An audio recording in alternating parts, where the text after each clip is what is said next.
In the deserts of Arabia, an insurgency war was raging years before I got to France. Tribes of Bedouins had united to fight a war that was very different from the one we fought in the trenches. Using small mobile units, they challenged the might of an empire, and they were rallied around the ideas of a single, influential warrior. Ideas of freedom and change.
The Arabian Desert, a vast ocean of drifting sands and scorched, sun-baked rocks.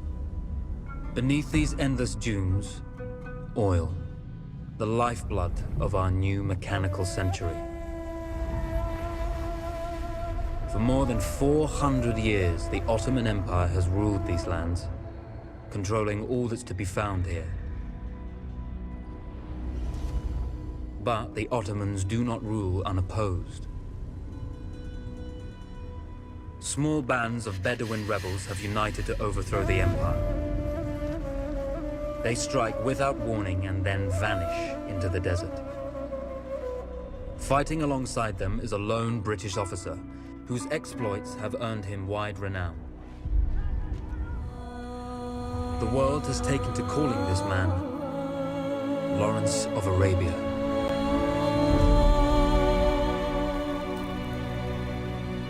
In the desert, you rely on good planning, but you also hope for a dash of luck.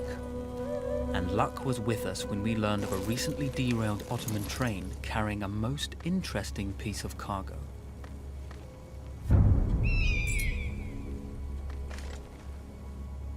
A small patrol had joined the Ottomans who survived the crash. Together, they guarded the wreckage and waited for reinforcements.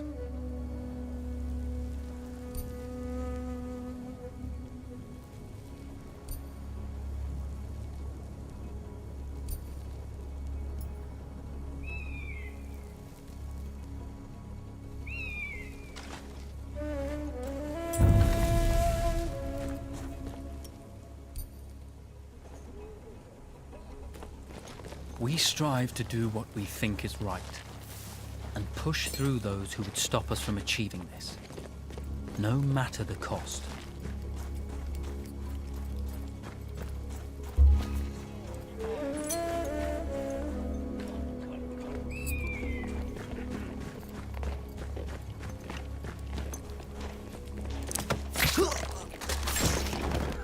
The tribesmen fought unconventionally, using weapons they knew well.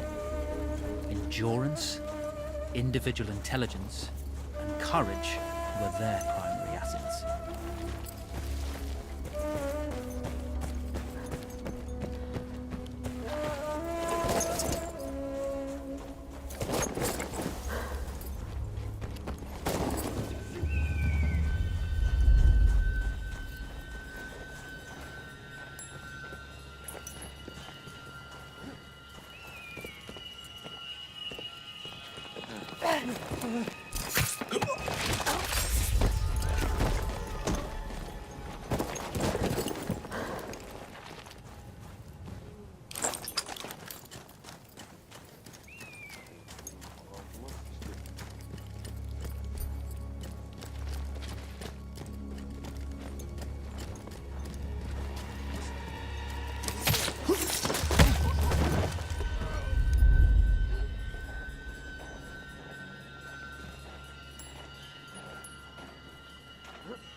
When your enemy has better weapons and better equipment than you, steal from your enemy.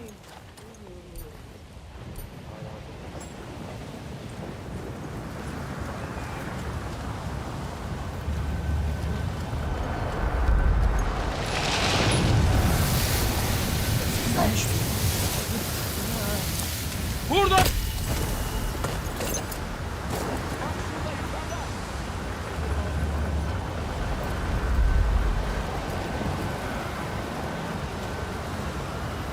Kendine bir faydan olsun. Teslim olursan yaparsın.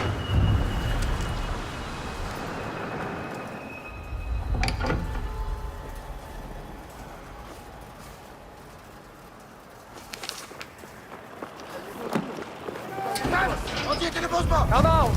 It's over. Well, you did not think we would be fast enough to catch you here, did you? Lawrence of Arabia.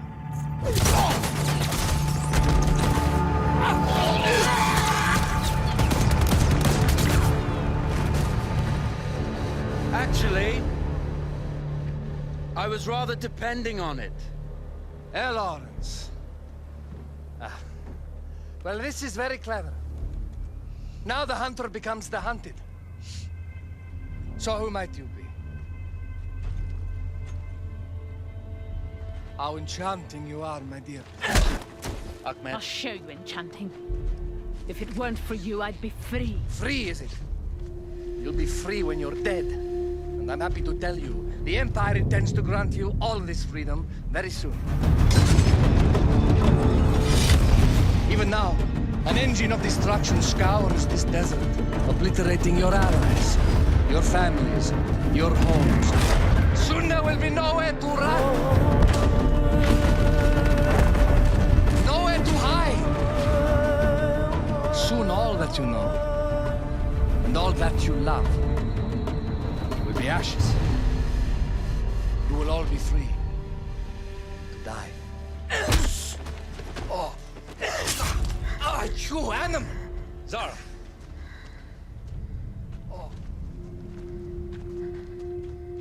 Now I understand that you would like nothing more than to strip the flesh from that man's feet and send him off into the desert naked to die.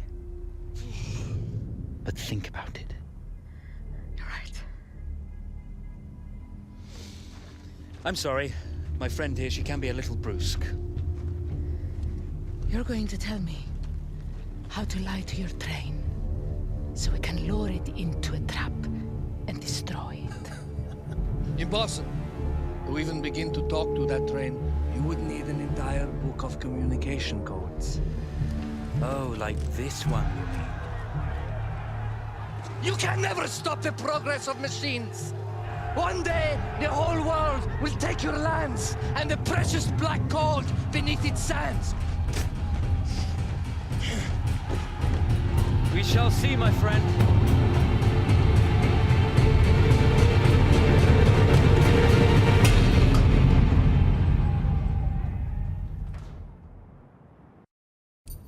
Of course, obtaining the codebook was not enough.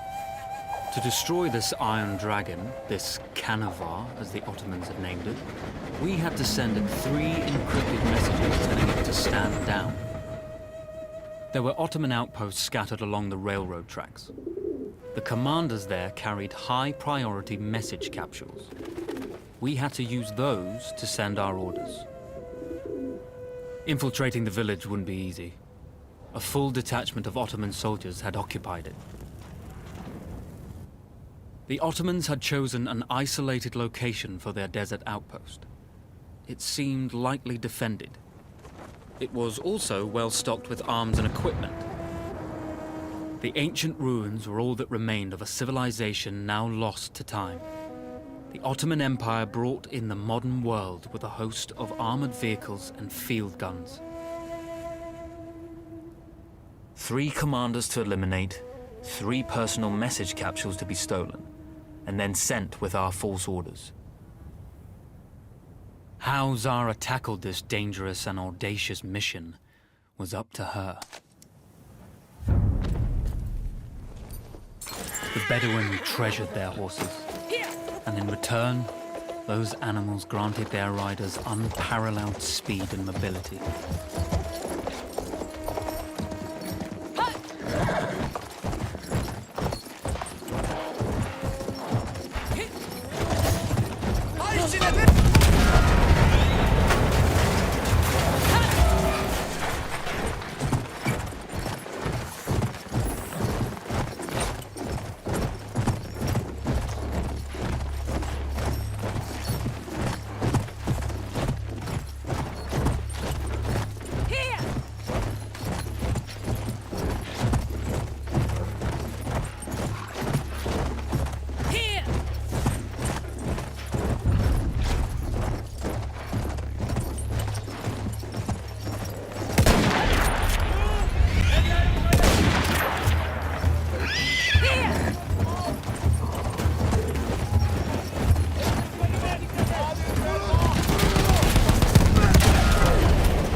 A single order wouldn't be enough.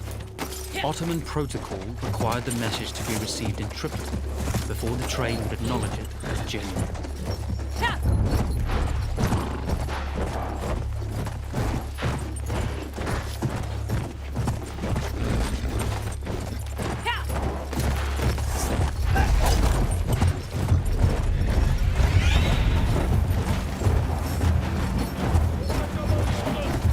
Ölme vaktin geldi.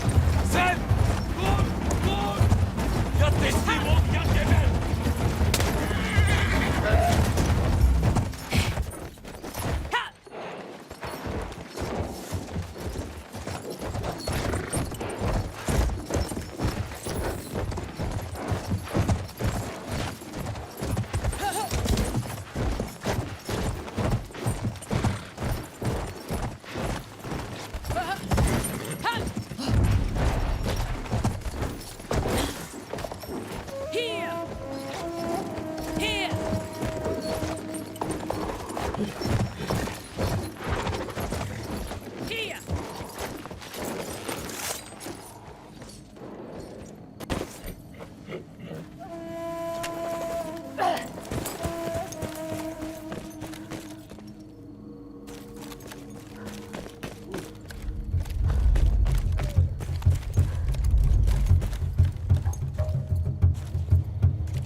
Yetişeyim demeyesin domuz herif.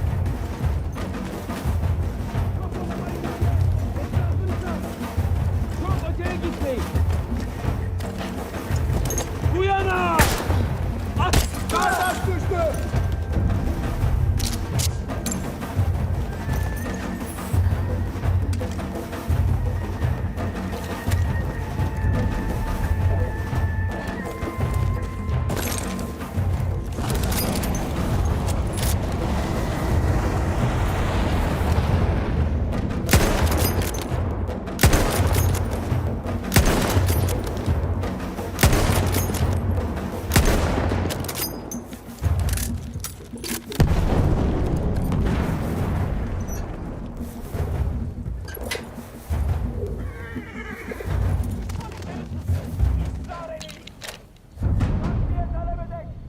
We were putting a great deal of trust in Zara's capabilities, but I had complete confidence that she would carry the day.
You see, the message had already been sent, my dear. Not the message you would have wanted. Lawrence was such a good host. It almost seemed rude to escape. I made sure to note the location of Lawrence's camp, of course. Which means the train knows too. Twice, you told that train everything was clear. But I told it exactly where to attack.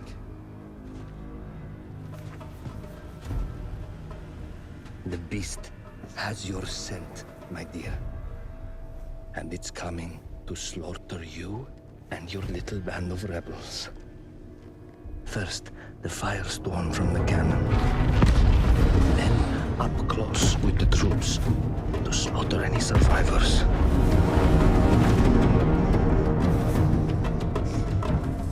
The legend of Lawrence of Arabia dies tonight.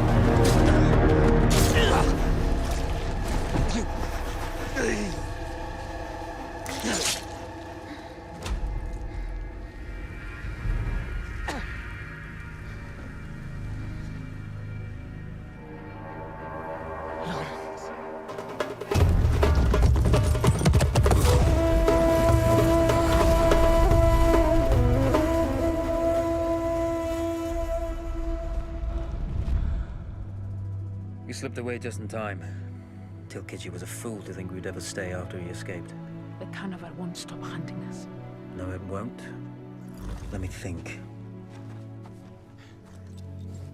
The train's coming a long way. So it'll have to stop to take on water. That's where we strike. Agreed. I'll deal with any sentries, then rig explosives on the track. Yes, and I'll rally our fighters. When I blow the lines, the train will be trapped. So when you hear the blast, you need to attack them with everything you have. It's good. But you know that there's a chance the men may not come. You may set off those explosives and find you're out there all alone. You know that. I guess I won't know either way until I set it off.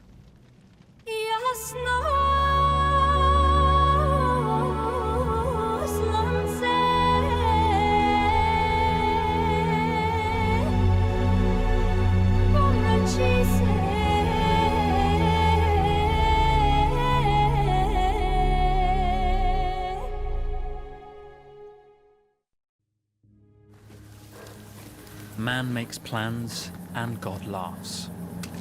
As it turned out, the small town where we would ambush the train had a significant enemy presence. Those troops would have to be dealt with before the explosives could be set.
Allah'ıma kitabıma burada bir şeyler...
Once Zara secured the town, the trap could be set for the arriving train.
Ortaya çıkarsan işini gör. Çıkışın yoktur. Çık dışarı.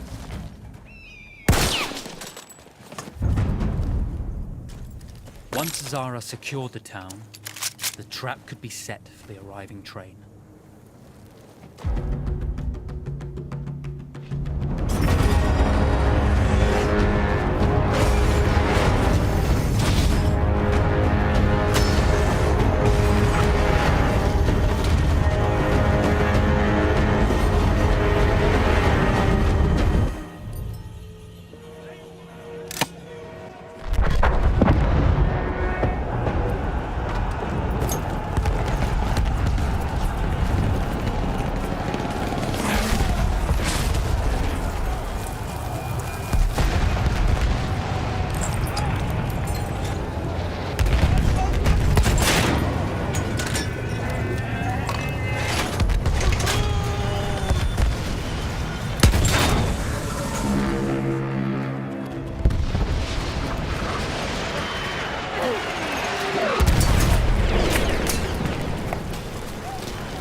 vengeance can be a sweet or bitter brew. How did you find it, Zara?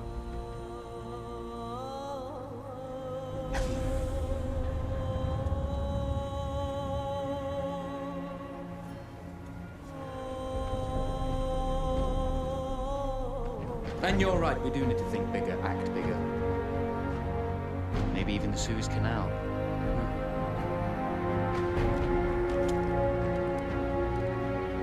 Tell me, what do you know about battleships?